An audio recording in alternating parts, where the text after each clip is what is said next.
Iteka n'umunezero ntangereye vyo gusubira kubana namwe banywanyi mukurikira ibiganiro n'amakuru tubagezaho iminsi yose kuri iyi mboneshakure ya Hejuru TV.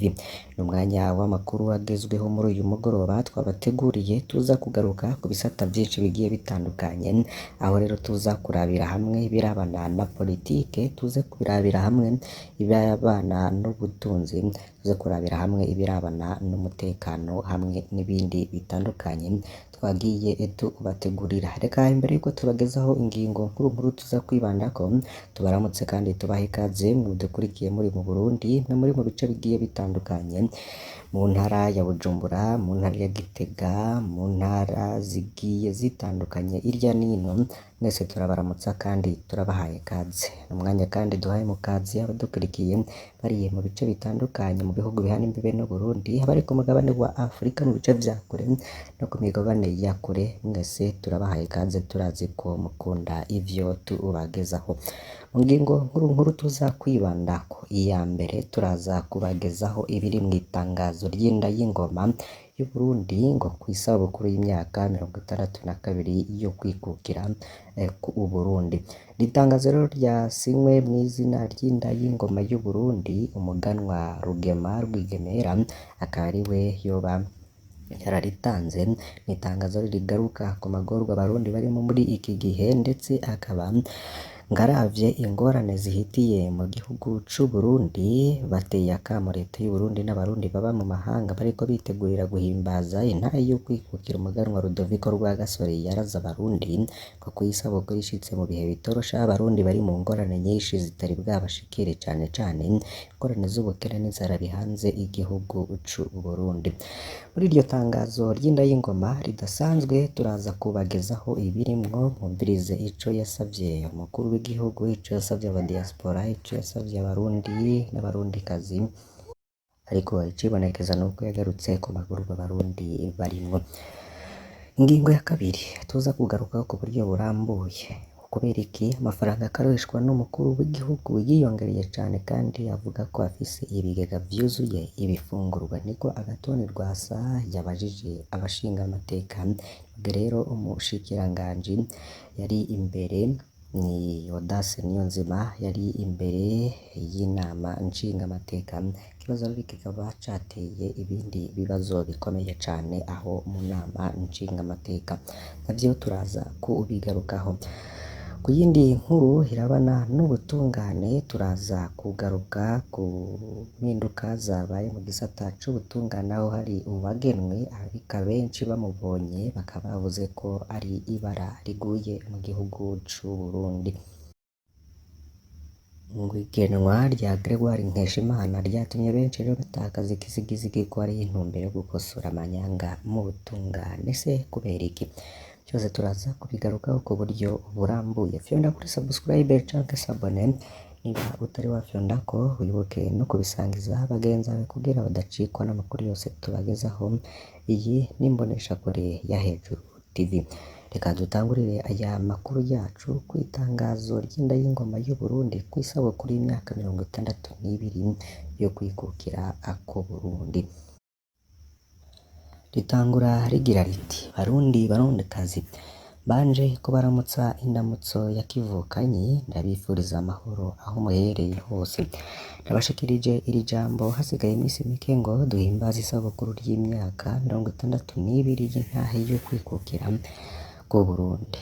Turavye ingorane zihitiye mu gihugu cacu, turateye akamo leta y'u Burundi n'abarundi baba mu mahanga aribo diaspora bariko bitegurira guhimbaza intahe yo kwikukira umuganwa Rudoviko Rwagasore yaturaze ko iyi sabukuru ishitse mu bihe bitoroshe, aho abarundi bari mu ngorane nyinshi zitari bwabashikire, cane cane ingorane z'ubukene n'inzara bihanze igihugu cacu. Rikaba ribanaye rigira riti: dufashe kano kanya kugira dukebure leta y'u Burundi n'abarundi baba mu mahanga haribo diaspora bariko baratunganya iryo sabukuru ko bobikora bisunze izo ngorane, kandi bibuka bene wacu isinzi bari hagati mu gihugu bariko bicwa na kigoyi, tutibagiye n'abari mu makambi y'impunzi hanze y'igihugu cabo bugarijwe n'ubukene. Ko uwo munsi mukuru bawutunganya mu buryo buciriritse kandi bubayabaye mu kwicisha bugufi, ntibashire isoni mu kuwuhimbaza basesagura, ahubwo ko hoba akanya keza ko kuraba agakemanyi bahaye abo bavukanyi bacu bugarijwe n'ubwo bukene butagira izina. Dusavye kandi ko abari mu ntwaro batosongera isibe ngo baturubike bene wacu bugarijwe n'ubwo bukene ngo babakubitire kwitaba kuja ku madefiri y'urwo rubanza batubitse umukanda mu nda. Basokuru barayamaze bati amahoro ni mu nda. Hari abarundi babona ko Burundi buri mu mahoro y'umusesekara kandi babona neza ko bene wabo bari mu mwiheburo w'amaganya n'amarira wo kutagira ikirirenza no kurara ntibuca bakabura uwo baganyira. Hakaba n'abandi bigaragara ko bafise ibigega vyuzuye, nabo nyene tukaba tubasavye ko bokwicisha bugufi bakagira umutima w'urukundo n'ikigongwe wo gusabikanya no kugerurira bene wabo ntaho nikora. Bati dukehanira abankana, nidusubire mu migenzo myiza ya kera yo kuba bamagirirane nk'uko vyamye aho hambere, niho tuzoba dukoze ikimenyetso gikuru c'iteka co kugaragara ukwikukira nyakuri kw'Uburundi. Nkaba ndangije ndabifuriza isabukuru nziza y'intare y'ukwikukira kw'Uburundi yahabujwe ku ngoma y'ubwami n'umutabazi w'Uburundi umuganwa Rudoviko Rwagasore, imfura y'umwami Mwambutsa wa kane Bagiricenge. Imana ibahangaze ikingire Uburundi, tugire Imana umwami Uburundi. Kw'izina ry'inda y'ingoma y'Uburundi umuganwa Rugema Rwigemera niwe yatanze iryo tangazo ari kw'itariki ya 15 ukwezi kwa gatandatu 2024. Wowe wari uriko uraryumviriza gira ico ushikirize muri commentaire. Tukiri kuri ivyo reka tuje mu nama nshingamateka ngo kubera ko amafaranga akoreshwa n'umukuru w'igihugu yiyongereye cane kandi avuga ko afise ibigega vyuzuye ibifungurwa ko agatorwa asabaza mu nteguro y'amafaranga leta izokoresha uno mwaka. Amafaranga yo kubungabunga umuryango w'umukuru w'igihugu intendance presidentielle yariyongereye ku rugero ruteye ubwoba, yavuye ku miliyoni 354 aja ku miliyoni 720 kw'igenekezo rya 13 ukwezi kwa gatandatu 2024. Umushingamateka agatorwa yarabajije impamvu ayo mafaranga bayongereje ku rugero runini kandi umukuru w'igihugu avuga ko we watangorana afise mu bijanye no gufungura. Kenshi akavuga ko afise n'ibigega bibogaboga canke vyuzuye ibifungurwa mu gihe kandi bizwi ko no musi Umurundi ari mu buzima bubi cane kandi atacizere gihari ico kuva muri ubwo ubuzima bubi.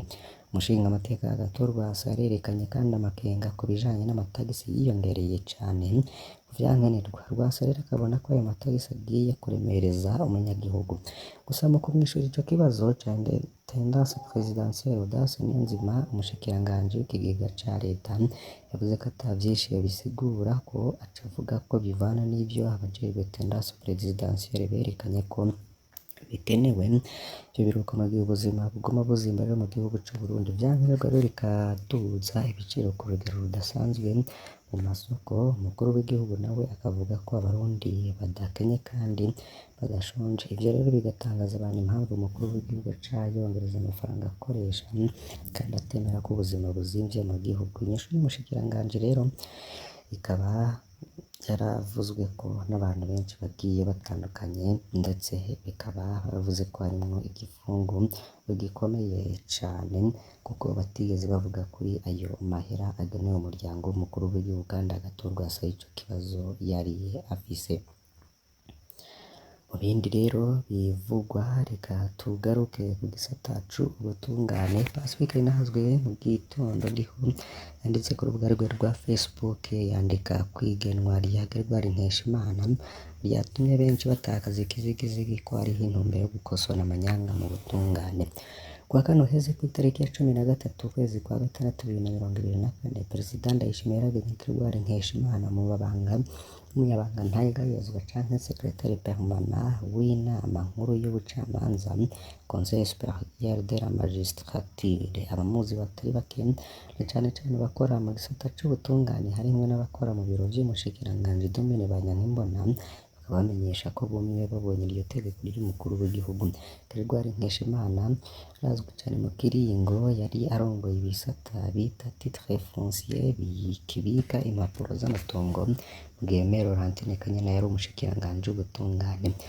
Ku mbuga zigiye zitandukanye rero baramaze no kumwandikako avuga amarorerwa yakozwe muri ico gihe aho amazu atari make yagurishwa icamunara vyitwa ko biciye mu butungane ugasanga agurishijwe intica ntikize mu ntumbero y'ukuri no kunyaga ayo mazu. Uwo mugambi rero ugayitse bivugwa ko wakorwa na Maire Laurentine Kanyana afatikanije na Procureur General de la République w'ico gihe Sylvestre Nyandwi. Uwundi avuga ko yari afise uruhara rukomeye ni Gregoire Nkeshimana yatwara titre foncier musi haca hajamwo abacamanza batandukanye n'abaprocureur rero batumwa izo manza zo kunyaga abantu. Gregoire Nkeshimana afatwa nk'akarorero k'abakozi b'ubutungane bahagarariye akarenganyo mu Burundi, kandi ryiwe ryerekana kandi ko Maire Laurentine Kanyana bifise inguvu ku bibera mu butungane, aho twabibutsa ko n'umushikiranganji Domine Banyankimbona afatwa ko ari mw'ibaba rya Kanyana. Gregoire Nkeshimana yaravuye muri titre foncier abantu bariruhutsa. Utwara ico gisata muri kino gihe avuga ko ari intungane yitwararitse rwose kubahiriza abantu mu burenganzira bwabo bwo gutunga amatongo yabo. Mu kibanza rero ngagiye mu Gregoire Nkeshimana ngazogira ijambo rikomeye cane ku madosiye y'abanyazwe amazu yabo bazoba bakeneye kwitwara ubwa nyuma muco bita revision. No kuvuga ko ari we agiye kuzotabazwa ngo afashe kudadanura ivyo yafashije kudabangandanga agitwara titre foncier. Ubutungane bw'Uburundi rero ntibwishwe nuko atabagabo n'abagore bijunja n'ijambo bariho, ngo bwishwe nyabuna nuko abantu nka Gregoire Nkeshimana aribo bashingwa amabanga akomeye. Munyuma tukumva ngo umukuru w'igihugu ariko ararira imbere y'ubutungane. Perezida Ndayishimiye yoba yarakoze amatohoza akwiye mbere y'iganwa rya Gregoire Nkeshimana canke ko yabikoze amuzi, niko Pacifique Ninazwe aheraheza iyo nkuru yiwe yanditse ku rubuga rwiwe rwa Facebook.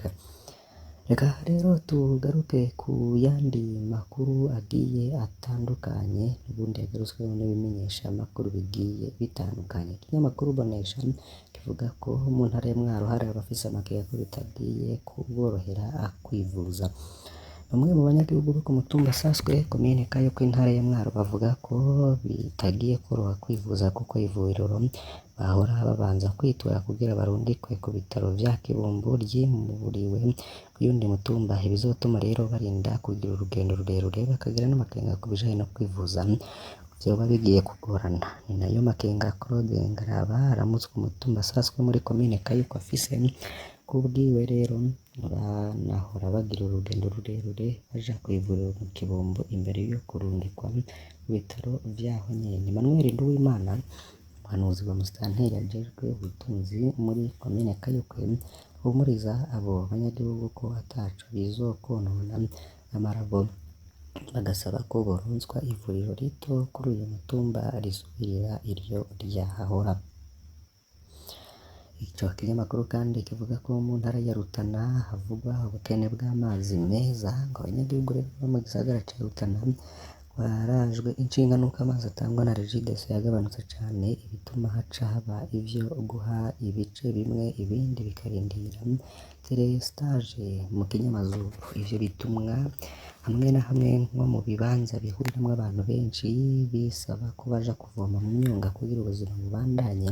Bamwe mu banyagihugu rero bakavuga ko amazi aza mw'ijoro kandi akamara umwanya muto, ibituma baca bavomayo bakoresha umunsi wose. Abandi nabo bakavuga ko imisi 3 canke 4 ihera atama ry'amazi bakubise ijisho, bagaca bikora mu masoko abegereye. Muri Regideso bamenyesha ko iryo gabanuka ry'amazi ryaturutse ku cuma kimwe kiyarungika gikoresheje umuyagankuba cononekaye, bakaba biteze ko babaronsa ikindi.